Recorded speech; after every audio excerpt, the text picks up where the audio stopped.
Okay, it is with a lot of enthusiasm that I present to you Adriana Campos Umbarria.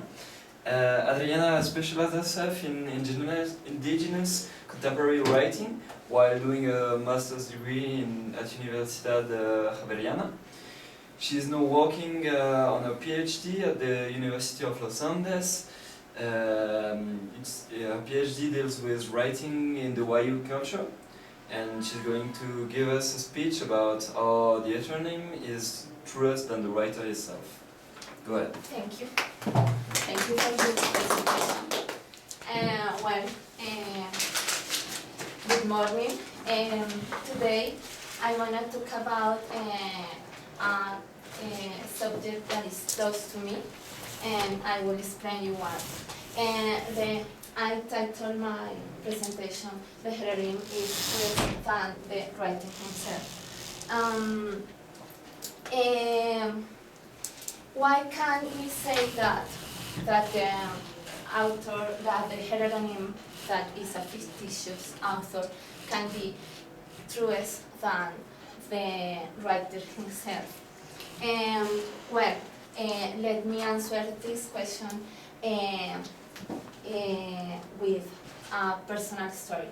8 years ago, I started to study Wayuu writers, and I was doing a research about these three characters: Miguel Ángel Husayú, Esther Silvia Simanca, and Vicenta Maria Siosi. But at the end of the year, I couldn't write about them because I was working at the same time with information about this writer. He's a poetry writer. The others writes tales and he writes poetry. Then I tried to wonder why he uses two different names in order to sign it to his piece of poetry. He uses Maloe and Vito Apshana, but I was riveted by Vito Apshana because he can erase his own creator, and even Maloe. The writer is better known as Vito Apshana instead that his real name. And then I was riveted by the mystery that surround the writer. Let me tell you why. Vito Apshana is not just a name, but also a symbol, a Wayuu symbol. He became the symbol, the symbol of identity, of cultural identity of Wayuu. Why can a heteronym has this kind of power that can erase his own creator and become also a symbol? That because of the coherence between biographical data and the piece of art. What I mean by that, Vito Apshana is created by Miguel Ángel López Hernández in order to be consistent with the piece of art. Why? Because the heteronym, the lyric subject, and the poetic voice can be described as the same. They are equal between each other. Then we can say that the heteronym, the lyric subject, and the poetic voice are a smuggler. Do you know what is a smuggler? Contrabandista. A smuggler and a shepherd.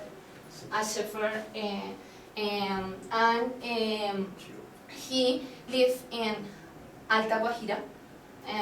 He is really traditional man, and he speaks really fluently the Guayanaki. That is language of Wayuu. But in the other hand, his writer couldn't speak the language. He lost the language at the age of 7.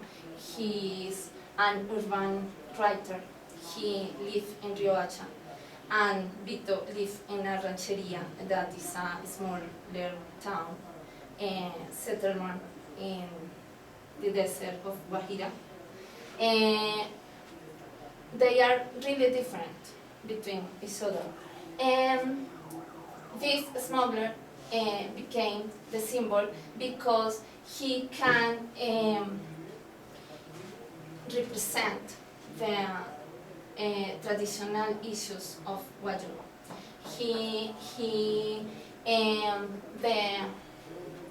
The poems that are called, the book is called Contrabandeo, Sueños con Arijunas Cercanos, and is the first one, and is published from the anonymity.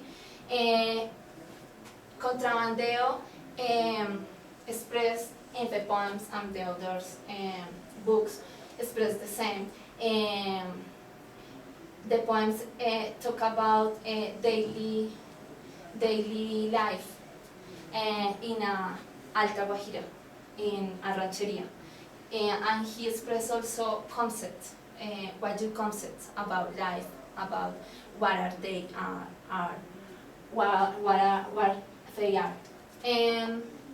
But in the other hand, he published also with another name called Maloe. Maloe is a traveler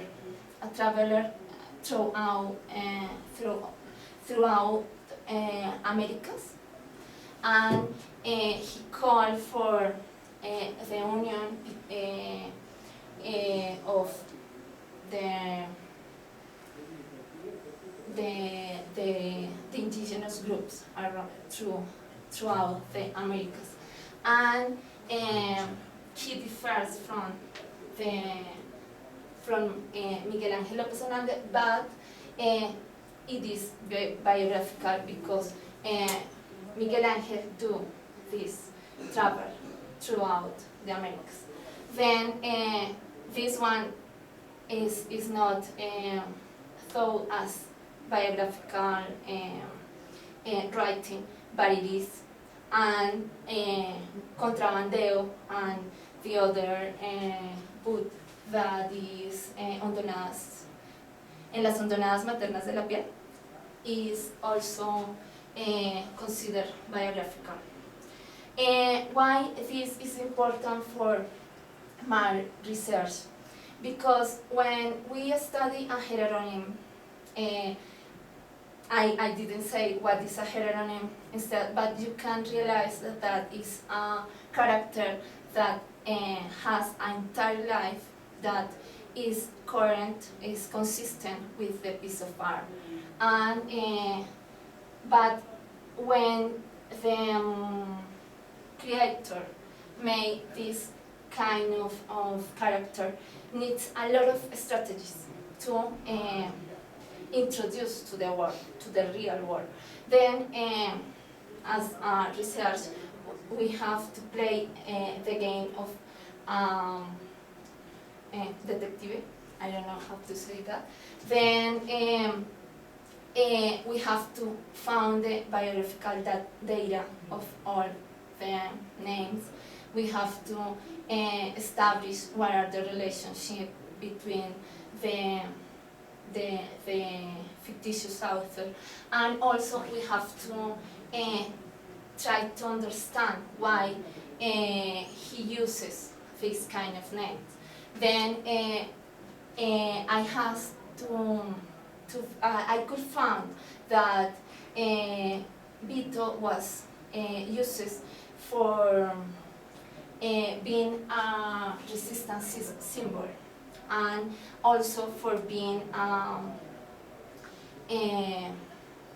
as a like a bridge between words, between Arijunas, that is not no Wayuu, no Wayuu, and Wayuu people.